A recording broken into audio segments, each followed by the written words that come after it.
अस्सलाम वालेकुम प्यारी बहनों, सुपर इजी कुकिंग में खुशामदीद। उम्मीद करती हूँ आप सब खैरियत से होंगे। आज हम बनाने जा रहे हैं जी सबकी पसंदीदा, सबकी फेवरेट कड़ी पकौड़ा।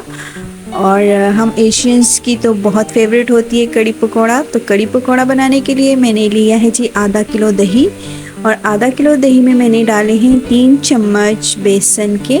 और अब इस बेसन और दही को ये देखिए मैं अच्छे से मिक्स कर रही हूँ। तो विस्कर से भी आप कर सकते हैं, लेकिन मैंने इस मंदानी, हम तो इसको मंदानी कहते हैं, इसके साथ मैं इसको जो है तो मिक्स कर रही हूँ। इससे ये होता है कि जो गुठलियाँ हैं वो गुठलियाँ नहीं बनती और बहुत ही प्लेन मिक्स हो जाता है बेसन और दही। अब इसमें थोड़ा सा पानी डालेंगे, और अब पानी हमने थोड़ा थोड़ा करके डालना है ताकि गुठलियाँ ना बने। और ये अच्छे से जो है लस्सी जो इसकी है ना दही की, इसमें अच्छे से बेसन जो है वो मिक्स हो जाए और गुठलियाँ लम्स नहीं बनेंगी। तो लम्स नहीं बनेंगे तो कड़ी जो है वो बहुत ही टेस्टी बनेगी। ठीक है, इसको इस तरह से आप करेंगे तो ये देखिए ये बिल्कुल स्मूथ हो जाएगा ये बैटर।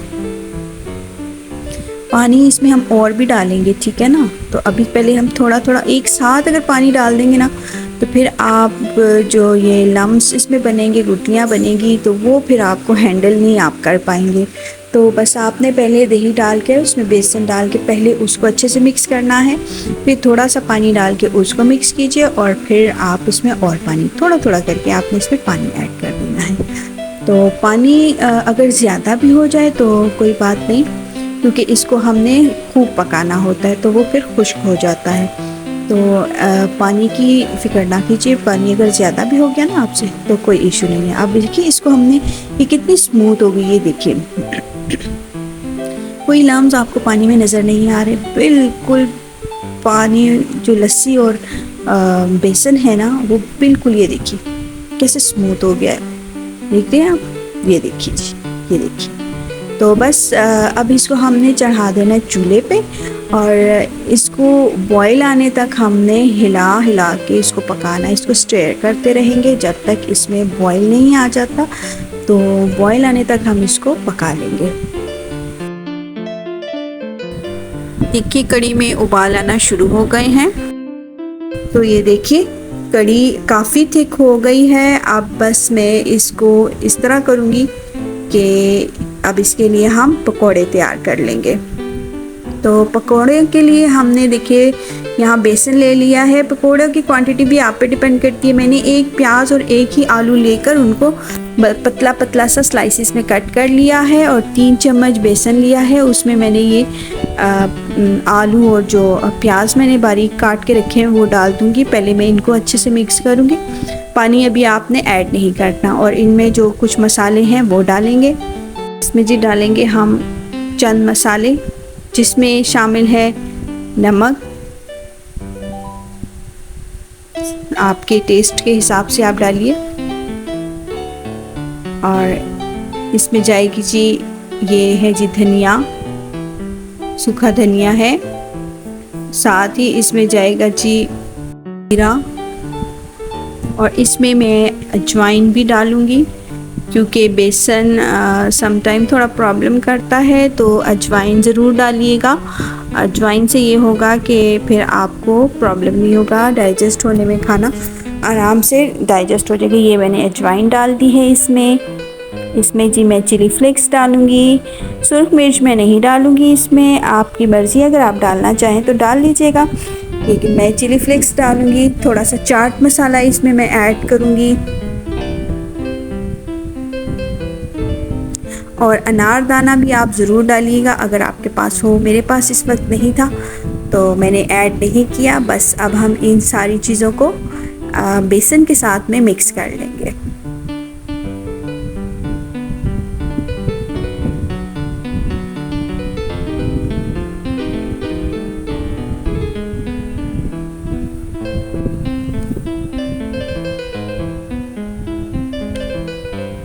अभी पानी के बगैर हम इसको मिक्स कर रहे हैं, क्योंकि इसमें आलू भी डाले हैं, तो नमक भी है तो आलू भी पानी छोड़ेंगे। और बस अभी आप देख लीजिए, थोड़ा सा पानी डालकर हम इसका थिक सा पेस्ट बना लेंगे।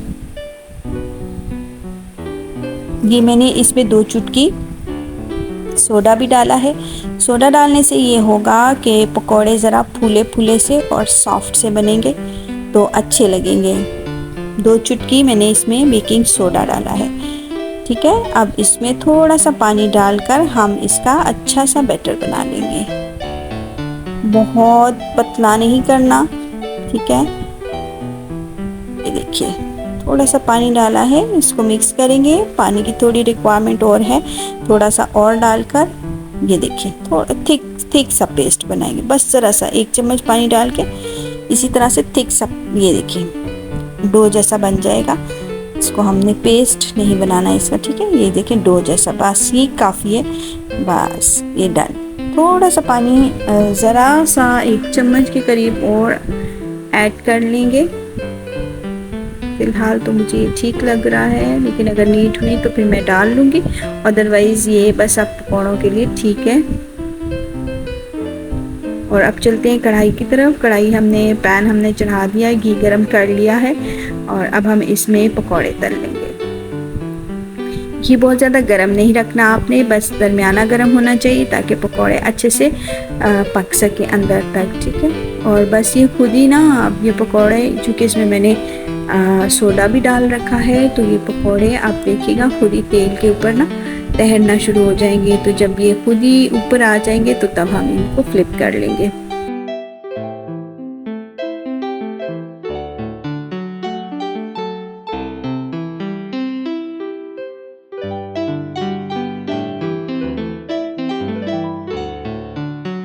तो पकोड़े भी हो गए जी बनकर तैयार। बस इनको डायरेक्ट ही हमने कढ़ी में डाल देना है। और याद रखिए कढ़ी अभी चूल्हे पे ही रखी हुई है, हल्की आंच पे पक रही है।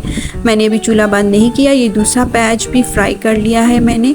और अब मैं तड़का लगा लूँगी। कढ़ी को तड़का लगाने के लिए हम जी सबसे पहले इसमें डालेंगे ज़ीरा। तो 1/2 टीस्पून से भी कम है, 2-3 चुटकी के बराबर ज़ीरा है। 1 चुटकी मैं इसमें अजवाइन की डालूँगी और साथ ही मैं लहसुन डालूँगी इसमें। और जो हमारे मसाला जात हैं, नमक मैंने कढ़ी में डालना है, मैं तड़के में नहीं डालूँगी। तो नमक कढ़ी में डाल दिया है मैंने। और तड़के में अब मैं डालूँगी जी यहाँ पे ये है लहसुन, और इसके साथ हम डालेंगे चिली फ्लेक्स डालेंगे, सुर्ख मिर्च नहीं डालेंगे। अगर आप डालना चाहें तो ज़रूर डालिएगा। और हल्दी डालेंगे और गरम मसाला और सूखा धनिया, ठीक है। 1/2 टीस्पून ये सब चीज़ें हम इसमें डालकर अपना तड़का रेडी कर लेंगे।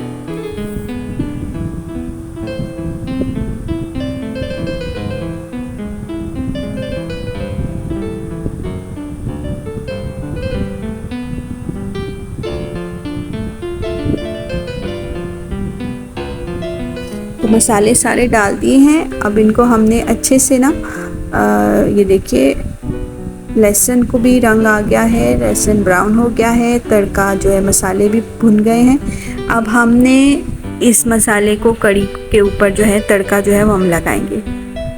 और आप देखिएगा कैसा शानदार तड़का इस कढ़ी को लगता है। देखिए चूल्हा जल रहा है।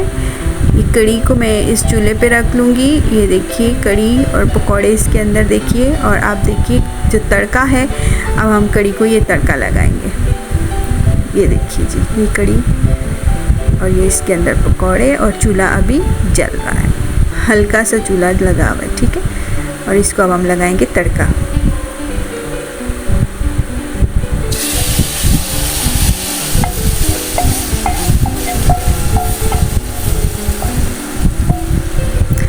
तो लीजिए जनाब, हमारी कढ़ी हो गई है बिल्कुल बनकर तैयार। अब आप इसको सर्व कीजिए नान के साथ, रोटी के साथ, चावल के साथ, जैसे आपका दिल चाहे, जैसे आप खाना पसंद करें, आप इस कढ़ी को सर्व कीजिए। अभी हम चूल्हा बंद कर देंगे। कढ़ी डन हो गई है, कढ़ी बिल्कुल तैयार हो गई है। और अब हम इसको बाउल में सर्व कर लेंगे। तो चलिए आइए सर्व करते हैं कढ़ी। तो लीजिए जनाब, कढ़ी को हमने कर लिया है सर्व। आप चाहें तो ऐसे ही एंजॉय कीजिए और चाहें तो चावल के साथ, रोटी या नान के साथ आप इसको एंजॉय कर सकते हैं। और बहुत ही मज़े की, बहुत ही टेस्टी कड़ी बनकर तैयार हुई है।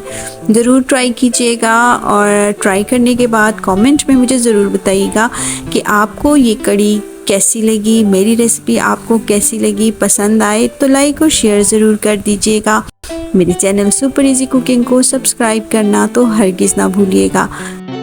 वीडियो देखने के लिए बहुत बहुत शुक्रिया। जज़ाकल्लाह।